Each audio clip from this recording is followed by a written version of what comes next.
Hello everybody, it is Tuesday, which means it's AMA. We are going live per usual. I'm just gonna give it a few more seconds so people have time to actually hop into the live video because they generally take a few seconds for Facebook to stream it out to you guys. So we will go ahead and get started. So today's live video was actually spurred not from a question, but from an example I saw in my day-to-day business dealings that I just thought was fantastic. And it's so funny because sometimes you know something conceptually, but then you see it in action and it just serves to remind you exactly how effective it is. And today I'm going to be exploring a really effective way to use your first prospect meeting, to immediately turn that person into a customer, and a loyal one at that. Julia, yes it is. I'm sorry yours didn't work. So at any rate, let's go ahead and get started. The best part about the method we are about to explore is it is not sleazy. You're not tricking them. It doesn't require remembering a script. You don't have to go in and use elaborated claims. It is such a genuine and authentic way to meet with a prospect and establish trust right off the bat. And the best part of this is, even if you don't convert them, and I promise you if you take this approach you will, you are establishing a foundation of trust that will really encourage them to buy from you later and or refer somebody to you, even if you don't end up doing business with them. So that's what we're doing. Oh my goodness, my phone just noted 20%. Hopefully we make it through. So at any rate, let me go ahead and dive into what happened to me that triggered me doing this AMA today. So last week, a lawyer reached out to me on LinkedIn, and it was a cold solicitation, really point blank. And he said, hey, I see that you do branding, and because of that, I think that we should talk. Your clients probably need help understanding copyright and trademarking and product protection, and I actually focus exclusively on that. So immediately kudos to him. Again, typically if that would have came in email fashion, I wouldn't have taken the call, but because I actually saw his face in my inbox and saw that we had a few connections, I'm 10 times more likely to then hop on the phone with him because it sounds like, or I already feel, I can get a sense of for who he is. So we hopped on a call.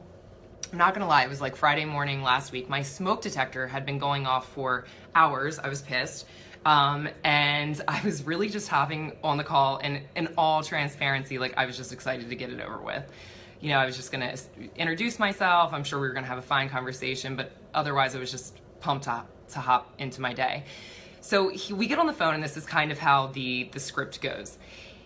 He introduces himself and he says, you know, as noted, I know you do a lot of branding and a lot of your clients might have questions about trademarking and copywriting. Is that correct? Yeah, it's correct. And he goes, okay, well, that's what I figured. It's pretty common.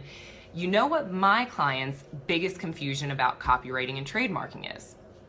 No, I don't know what your client's biggest point of confusion about it is. And he goes, well, they don't even understand where to start. They don't know how much money they should set aside for trademarking and copywriting. They don't know the budget.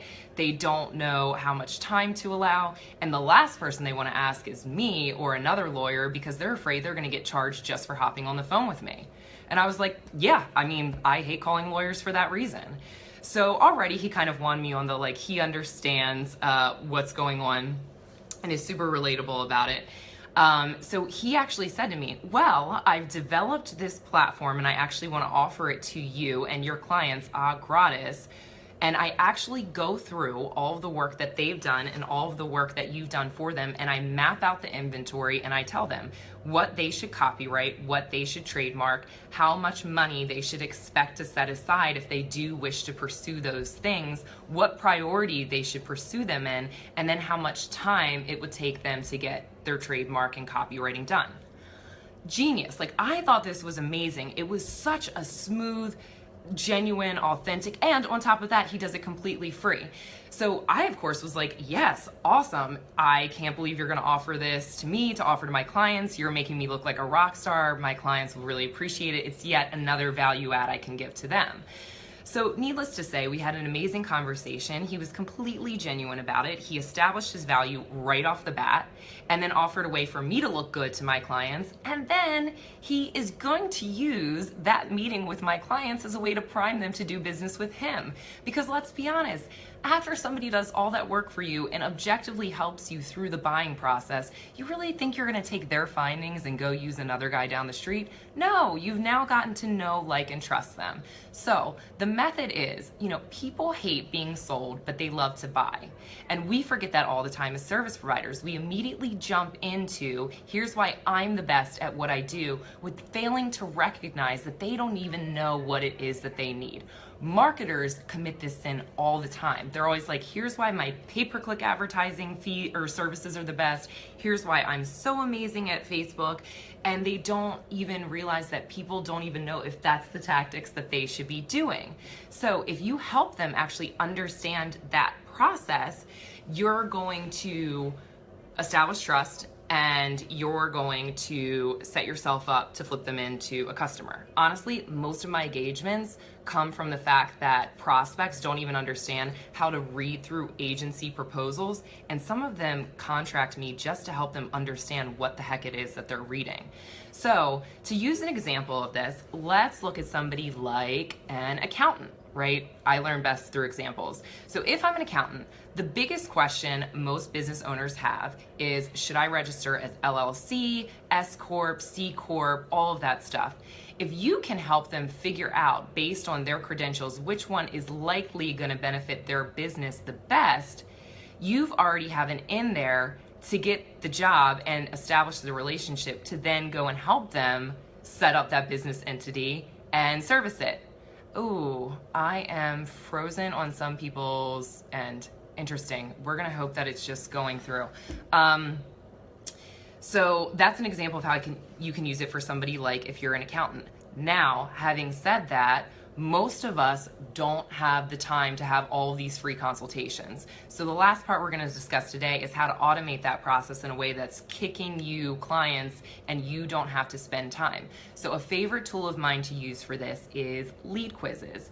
And basically what lead quizzes does is it makes you or allows you to set up quizzes, and based on a number of questions that your prospects can answer, it will give them the most likely answer. So if let's take the example of, should you register LLC, S Corp, C Corp, whatever. You set up a lead quiz online and then they answer it. And if they get mostly A's, like probably an LLC, mostly B's, maybe an S Corp or a C Corp.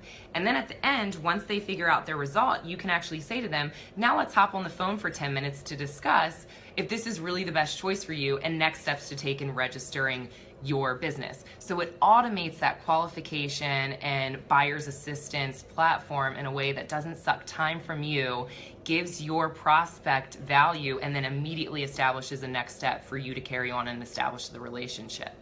So that is the AMA for today.